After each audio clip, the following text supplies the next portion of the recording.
દેવભૂમિ દ્વારકા જિલ્લા ટ્રાફિક પોલીસની માનવતાની મહેક જોવા મળી ત્યારે જામખંભાળિયા હાઈવે પર બાઇક સવારને આડે શ્વાન ઉતરતા બાઇક ચાલક ઇજાગ્રસ્ત થયો હતો કે જ્યાં નજીકમાં રહેલા ટ્રાફિક પોલીસને જાણ થતાં ઘટના સ્થળે દોડી આવી હતી। ટ્રાફિક શાખા દ્વારા પોતાની નૈતિક જવાબદારી સમજી ટ્રાફિક વાનમાં ઇજાગ્રસ્ત બાઇક ચાલકને તાત્કાલિક સારવાર અર્થે હોસ્પિટલ પહોંચાડવામાં આવ્યો હતો।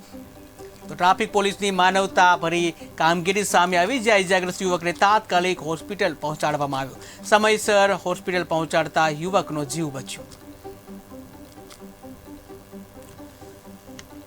તો ટ્રાફિક પોલીસની સરાહનીય કામગીરી સામે આવી છે દ્વારકા જામખંભાળિયાની કે જ્યાં એક બાઇક જે સ્લીપ થઈ ગઈ હતી, વચ્ચે રસ્તામાં શ્વાન આવતા બાઇક સ્લીપ થઈ જતા જે ઘટના સ્થળે ટ્રાફિક જવાનો પહોંચી ગયા હતા અને ઇજાગ્રસ્ત જે યુવાન છે એને તાત્કાલિક ટ્રાફિક જવાનો દ્વારા હોસ્પિટલ ખસેડવામાં આવ્યો હતો અને સમયસર હોસ્પિટલ પહોંચતા જે યુવાન છે એનો જીવ બચ્યો હતો, જ્યાં ટ્રાફિક પોલીસની માનવતાભરી કામગીરી સામે આવી છે।